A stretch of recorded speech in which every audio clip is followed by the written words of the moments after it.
Apologies for interrupting, Home Secretary. Sorry, and that will continue. I think, if I may, I would ask all members of the committee to, and I ask all members of Parliament to as well. That's fine, Home Secretary. We need to just clarify. Home Secretary, I need to just clarify some of the responses you've just given to Diana Johnson. Your officials on the 7th of September said PHE advice is that dormitories are not suitable. PHE also told your officials in September, quote, I don't know how dormitories can be COVID compliant. Are you saying that you did not know about that PHE advice? Well, I'm saying that through the advice that came to me, we as a department were absolutely believed that we were taking... Did you know? But this is really important that we don't have any misinformation about this. Did you know that PHE were saying, I don't know how dormitories can be compliant, and were advising that dormitories are not suitable? Did you, as the Home Secretary responsible for the key decisions on this issue, did you know about that advice, yes or no? Well, look, I think we do have to step back and look at the range of advice. I think we need an answer about the answers that you've given us. The answers that you have given to Diana Johnson implied that you did not know what the PHE advice was. That is really serious, because you need to be given the best, proper and full advice. So can you confirm, did you know about that PHE advice, yes or no?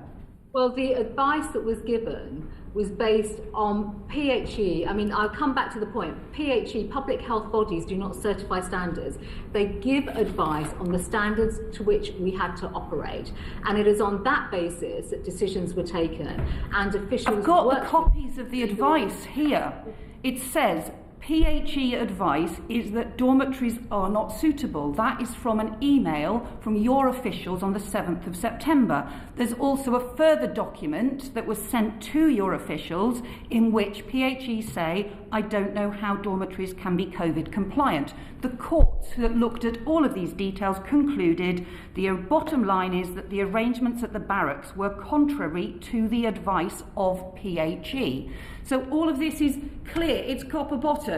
The question is whether or not you knew about it, yes or no? Well, I can't. Well, obviously, I did not see emails that went to officials, and I can only make decisions based on the advice that comes to me, and that advice, clearly this is a difference between certifying standards, but the advice that came to me was based on the guidelines or the approach that we should be taking in terms of stepping up our facilities, making changes, and the steps that should be taken to make dormitory accommodation as safe as possible. Okay, so question to Matthew Rycroft. Why did the Home Secretary not get shown this advice? Chair, Public Health England did make clear during discussions early on in the process for acquiring Penally and Napier that the best way to minimise risk was to provide single rooms with ensuite facilities, but they also accepted that that is not always possible.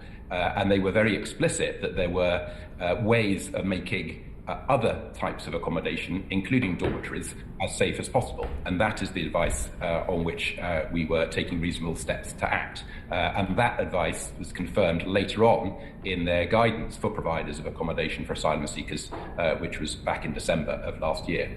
So it was a moving picture with different types of advice at different stages, and the advice that we were acting on was the formal one from December 2020. Okay, so was the Home Secretary given the advice from September that dormitories were not suitable?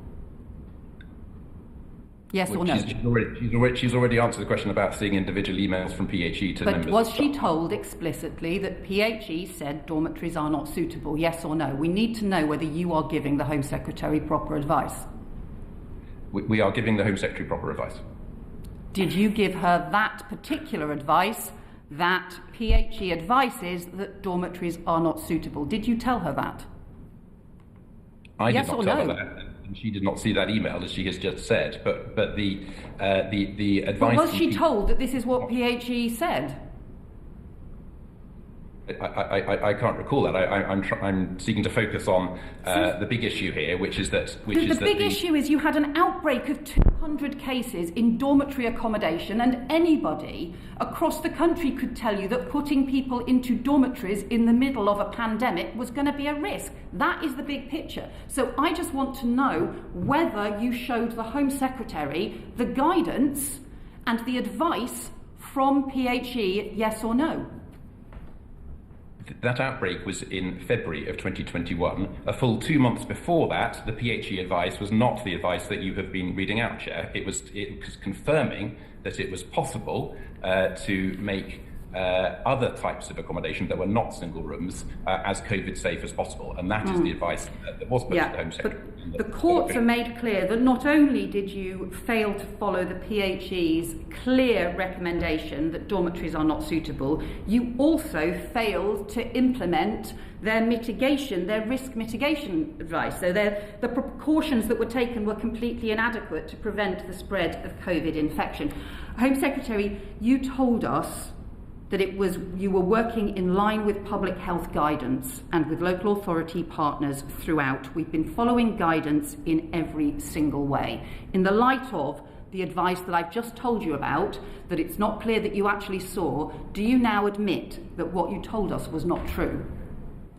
No, I don't. On the basis that I came to committee and presented information based on the reasonable steps, the information that came to me, and also some of the work there has been work that has been undertaken with local authorities. And it's wrong to say, it is absolutely wrong to say that we ignore advice, that we're not working with third parties. We have to remember, I think it's so important just to remember the level of changing guidance, the level of changing rates of COVID, different aspects that were taking place around the pandemic. And I think, if I may, there'll also be a public inquiry around COVID at some stage. And these will be momentary aspects that we must all reflect upon, because government has to make a range of decisions based on information that comes to us. As Matthew has said, as I've reflected upon as well, guidance has changed in incredible ways, actually, sometimes in a very fast way. And all stakeholders and all partners and all operational partners have to adjust accordingly. So we've always acted in good faith, and I think that's really important to emphasise that. We have acted in good faith to also put in place all sorts of measures around safeguarding, COVID compliance, but also all sorts of welfare facilities to adjust and adapt our size in the way in which all sorts of advice and recommendations has come from third parties. Now, just to clarify then, just final factual point on this. So you still have people in dormitories of up to 14 people within a dormitory, up to 28 people within a block. Is that correct? There are. We have made a huge number of improvements since the outbreak, including. I'm just interested in the dormitory, the bed situation. I've already answered that question, Chair, but just to repeat, there are 103 people in Napier today, of whom 59 are in dormitories, and we have made sure that there are distances between beds, that we have only 60 to 90 days total length of time for any individual. Okay. In Napier, we have a strength. You had distance between beds last time.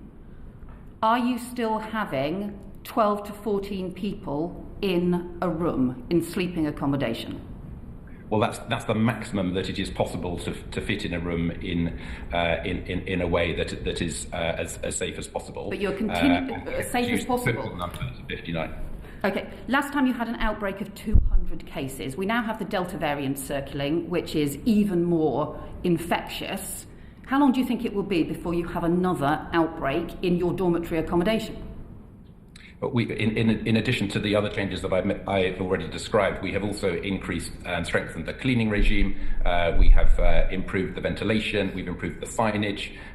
We have ensured that if there is any vulnerability in relation to any individual in Napier, then they are moved to alternative accommodation. Okay, so all of those changes have happened since the previous outbreak, and we are continuing to follow the advice on how to make that sort of accommodation as COVID safe as possible. You guys just don't learn lessons, do you? The court has already come to a really damning conclusion about your arrangements, as a result of which there may be significant compensation liabilities on the taxpayer, and you seem to be continuing to run up even more of them. It's just astonishing. It's irresponsible to people who are being put in COVID unsafe situations, and it's irresponsible for the taxpayer as well.